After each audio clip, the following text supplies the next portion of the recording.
This is Ian Cameron for Sportsbook Review with your college basketball play of the day for Monday, February the 27th. Easy win with Illinois on Sunday. Let's see if we can back it up with another winner for the Monday card. We're going to our first conference tournament selection, and actually a lot of my college basketball play of the day videos the next few weeks will be conference tournament selections. I think we're going to have some good opportunities, and I think we found one in the Atlantic Sun Conference tonight. We're going to go to the Jacksonville Dolphins, North Florida Osprey matchup between these two teams. We've got North Florida, a 2.5-point home favorite, total of 153. And let me start with a little preamble here about conference tournaments. When we're looking at the small conference tournaments, the mid-major conference tournaments, most of them start this week. Atlantic Sun, uh, Patriot League, America East, the Metro Atlantic, West Coast Conference, bunch of these Horizon League, bunch of these smaller conference tournaments starting up this week. I focus in more on the matchup and is their line value. The matchup, the teams in terms of their non-conference results as well as uh, their schedule basically in the non-conference. I look at those three things more than anything, because guess what? Motivation is, throw that in the trash can. Motivation and, oh, is it a good or a bad spot? You throw that out the window in these small mid-major conference tournaments. That doesn't matter anymore. This is not February now, or this is not January or early February now, where you've got a team, off a big win, looking in a letdown spot, playing a lesser foe in their current game. Or you've got a team that's got a look-ahead situation. Oh, they're playing a lesser team. Oh, they got a big game on deck. No, no, no, no, no. That's you throw those situationals pretty much out the window. So do that. All right, do that when it comes to these smaller conference tournaments. Throw it out the fucking window. The spots don't matter in these small conference tournaments. It's about the matchups, who matches up better in each particular game, and basically also I think non-conference does matter a little bit more. I want to see who is maybe tested, who maybe fared a little bit more, who was tested a bit more, who fared a little bit better in non-conference play. Those are the things that it comes down to, and of course you got to have the line value to back the side that you want. So those are really the things you look at in terms of conference tournaments, the mid-major conference tournaments. Current form I don't think matters as much. I've seen teams that were terrible, just absolutely awful to end the regular season. Then the conference tournament starts and they're going on a big run and maybe can get to the semifinal or the final of their conference tournament. So again, current form, nice to have that, but doesn't necessarily mean a team that's rolling going into conference tournaments is going to be able to keep it going when the conference tournament starts. When I look at Jacksonville and North Florida, these two Atlantic Sun Conference foes played each other twice this season. Jacksonville lost both of them 80-64. North Florida winning the first one.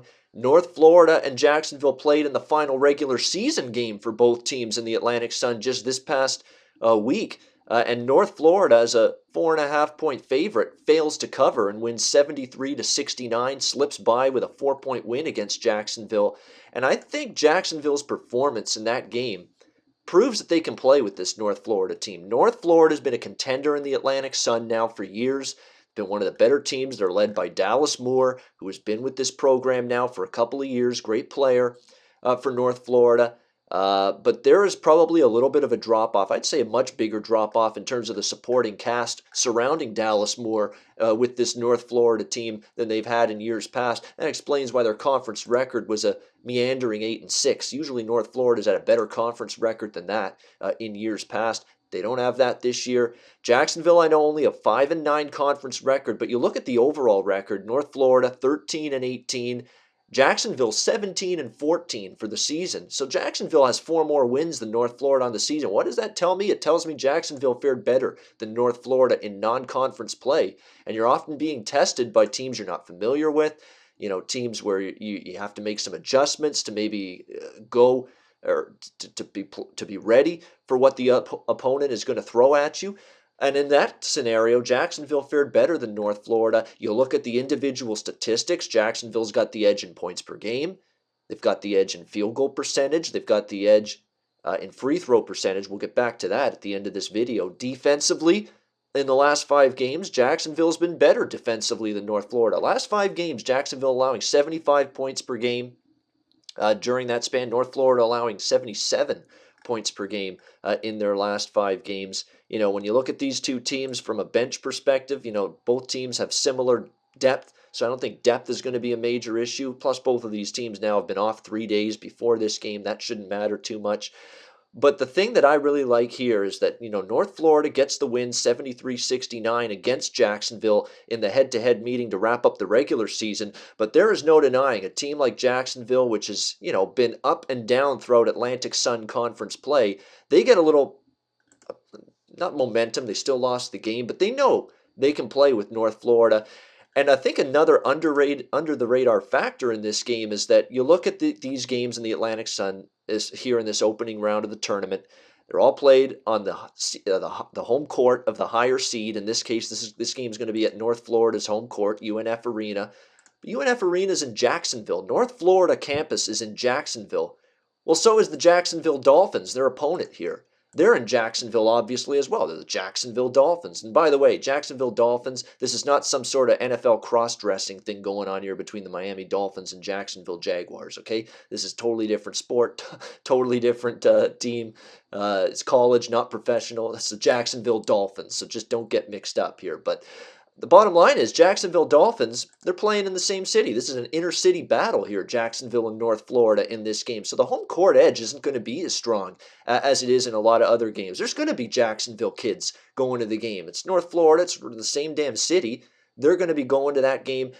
The home court doesn't mean as much here for North Florida. Obviously, they're going to be playing it in their home court, North Florida, but there's going to be Jacksonville Dolphin fans there. I'd be shocked if there isn't. So that home court, I think, is minimized a little bit for North Florida in this game. So when I look at it, Jacksonville a little bit better in the non-conference. They only lost by 4 to North Florida in the final regular season game just a few days ago. They've had better defensive numbers in recent games, and I'm going to get to the big thing in this game, the free throw percentage statistics. Jacksonville shooting 72.3% from the free throw line. That's solid. It's not fantastic, but it's solid. But then you compare that 72% at the free throw line for Jacksonville to North Florida, and they are shooting just 65.1% from the free throw line on the season. So if this game's close, if North Florida's up by 3 with about 10 seconds to go, and they're at the free throw line, they're going to have to hit those to cover the number. Can you trust them to do that? And if they miss 1 or 2, it's going to allow Jacksonville the chance to come right down, score a basket, and maybe get inside the number. That is going to matter. In these competitively lined games in conference tournament play, free throw percentage shooting matters. You want the team with the better free throw shooting numbers in a lot of these circumstances. Unless you have some real confidence they can blow out this team, free throw shooting is going to matter. So if you can get a team with a significant edge at the free throw line, that could be something you want to look at here throughout conference tournament play. And to me, it sure looks like Jacksonville has that edge, 72 to 65% from the charity stripe, an edge for Jacksonville over North Florida. So with all of that in mind, this has been a longer video than I usually do. Let's go ahead. Play of the day in college basketball for Monday, February 27th. Let's take Jacksonville plus 2.5, rotation number 549. I agree with the early move toward the Jacksonville side. I think they can win this game in outright fashion. They've got some better statistics in terms of the last few games. The non-conference slate, Jacksonville fared a little bit better in it than North Florida did. Not convinced this North Florida team is as strong. And I think Jacksonville, after losing by 4 to North Florida a few days ago, they're going to know we have that capability of beating North Florida, and I think they have the chance to do just that. Either way, I expect a tight, down-to-the-wire basketball game here, at the very least between two fairly even teams, the way they've been playing as of late. So let's go ahead and make it official. We're going with Jacksonville, the Dolphins. College basketball Dolphins, not the NFL Dolphins. Jacksonville plus 2.5. That is your play of the day in college basketball for Monday, February 27th. All right, that'll wrap it up. I'm Ian Cameron for Sportsbook Review. Until next time, enjoy the games and good luck. Research before you bet. Be sure to check out SBR Picks for the best game predictions, breakdowns, and much, much more.